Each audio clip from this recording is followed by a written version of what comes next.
friction between unconventional special advisers and senior civil servants is not a new thing. Let's talk to one of the most talked-about cuckoos in Whitehall's nest, Tony Blair's former Director of Communications, Alastair Campbell. Now, Alastair Campbell, listening to Dominic Cummings, I could hear the voice of a highly intelligent, charismatic individual sitting at the heart of government who'd arrived in number 10 at the right hand of the Prime Minister with a mission, only to find himself in the glare of the media, unable to, utterly frustrated by the shortcomings of Whitehall and the mendacity of some of his own political colleagues. Does that feel in any way like a familiar story to you?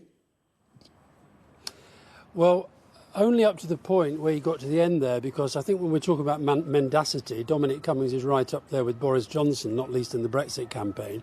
And I guess the equivalent, I would only compare myself if I felt that after my time in Downing Street, I came out and trashed everything that Tony Blair and Gordon Brown stood for and did. And I will never do that, because I think they were committed public servants who did a lot of good for the country.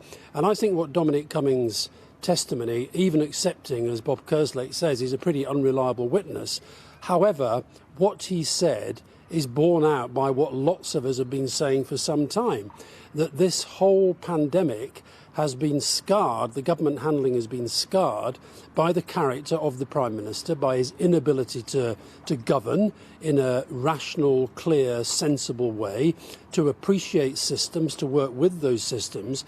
And I thought it's interesting, Bob said the point about we've got to be more long-term, worry less about the day-to-day media. I thought one of the most telling parts of Dominic Cummings' testimony was when he said, and it's something I've thought, that Boris Johnson is basically a journalist, and Cummings said he wakes up every morning, has a flick through the papers, thinks what should we do to sort of, stay in the story today, and he actually did that thing about rubbing his fingers, feeling the wind, and that is not government, that is not leadership. And I think what Cummings has exposed is that if the country elects somebody like Johnson as Prime Minister, then the country is going to pay a very heavy price for that. We've paid it in this pandemic. Let's leave aside the question of whether all journalists behave in that way, Alastair. I think I know some who actually read the newspapers and so on, but I get your point about Johnson and so on, but the truth is, it doesn't feel like the country really agrees with you. Even after Cummings's testimony this week, opinion polls have Conservatives between 10 and 18 points ahead. And indeed, in some polls, they've increased their lead post-Cummings. Well, listen, I honestly don't care about the polls. I care about what I think about the country and where the country is heading with this Prime Minister and this Cabinet. And you were talking there to some of the principles of government with Lord Kerslake. Well, let me just go through the principles that are meant to govern standards in public life. The Nolan principles: honesty, openness, which Bob talked about, objectivity, selflessness, integrity, accountability, and leadership by example. I think Johnson only scores on the last one in that he leads by the example that tells his cabinet ministers they can be as useless as Gavin Williamson, they can break the ministerial code as often as Priti Patel, they can lie in the way that Cummings says that Hancock has, and none of them will get held to account for that, because Johnson doesn't want to get them held to account, because he's the worst of the lot when it comes to dishonesty in public life. So the polls, I think, are a reflection of all sorts of things. They're a reflection about the state of the opposition. They're a reflection of the success of the vaccination programme and people feeling maybe we're just coming out of this hell. They're also a reflection of the fact that I think the media does not hold this government to account, nor does Parliament, frankly, does not hold this government to account in the way that they should. I think the media has become incredibly supine in its coverage of the government, and even on the Cummings stuff. Yes, wall-to-wall coverage, but then by the weekend it's, oh, well, who cares what Dominic Cummings thinks, the sun's shining, vaccination programme's going well, Johnson's got married, let's just move on. And I think the country's just got to decide, do we care about the fact that we have a government and a Prime Minister that, as Cummings, and I agreed with him on this, they are directly responsible for tens of thousands of deaths. Do we care about that or not? Do we care that a Prime Minister stands up in Parliament? You've now got that video from Peter Stefanovic, over 20 million views, hardly anybody in the mainstream media covering it, where they set out, we talk about has he broken the ministerial code. He breaks the ministerial code virtually every time he stands up in Parliament. They're meant to tell the truth. And Okay. this is what populism has done to our politics.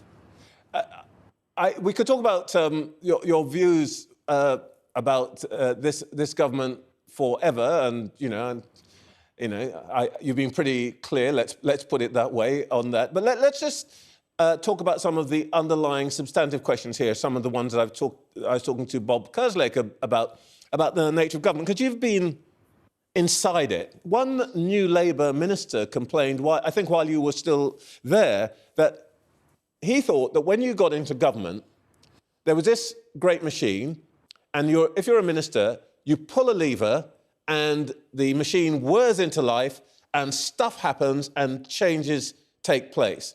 And what he discovered within months was that you pull a lever and it wasn't connected to anything and nothing happens. Does that sound about right to you? No, it doesn't. And also I think that's a bit naive, because if you think about how we got into power in 1997 was partly recognising a lot of the weaknesses in the system that, if you like, we were up against. And I think that, to be fair to the civil service at the time, yes, there were some who were obstructive. Yes, there were some who were difficult. Yes, there were some who weren't, very good at the job. But a lot of them were.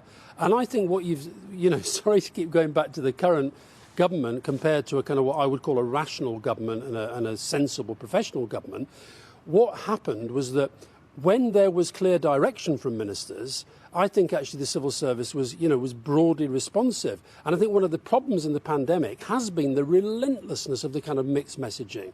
People not really knowing what they're meant to be saying, what they're meant to be doing. Johnson just making it up on the hoof. Whereas actually, listen, there were lots of situations, and Tony Blair famously made that speech about the scars on his back, about the difficulties of getting public service reform. However, we did deliver a lot of public service reform, not least with the help of the best of the best in the civil service. But where I agree with Bob Kerslake, by the way, I do think we've got to move away from all this language. We talk about the Rolls-Royce civil service. We have the best armed forces in the world. We have some of the best, but I think that this British exceptionalism is really not a sensible way to kind of approach issues like the ones you're talking about. Let me take you back to those new Labour years, Alastair Campbell. You say they did a terrific job in some respects and so on. They weren't always that complimentary about you. I mean, I heard a former Cabinet Secretary on the radio this week saying that some of the rot set in with the sofa government of the Blair regime, and you were one of the people on the sofa. Some of the people in Whitehall would say this is all your fault. Well, I don't know who that was, and I think that the whole thing about sofa government it was just a complete nonsense. Tony Blair ran a very tight ship, and he embraced the civil service. I remember one of the first things he did was took me and Jonathan Powell into a room. Jonathan, who was the other special advisor, we were given these special dispensation to instruct civil servants. And he was very, very clear. We work with these people, we don't work against them. And I think you'd find very, very few people who worked with me or with Jonathan Powell or any of the others who were in there. One of the things I'm most proud of, actually, is that nobody who's ever worked for me in the civil service has ever come out and criticised the way that we dealt with them and the way that we worked with them. And, I think the other point Bob made... Very quickly. Go on. Can I just ask you one other question? Sorry, Alastair Campbell. Of course. Which is about the effect of the last year. There have been stories this week about effect on people's mental health. And I know this is something that you are particularly concerned about. Have you got any thoughts about what we ought to be doing going forward? Well, I am really worried about this because I understand that the government has, its main focus has been in dealing with the pandemic.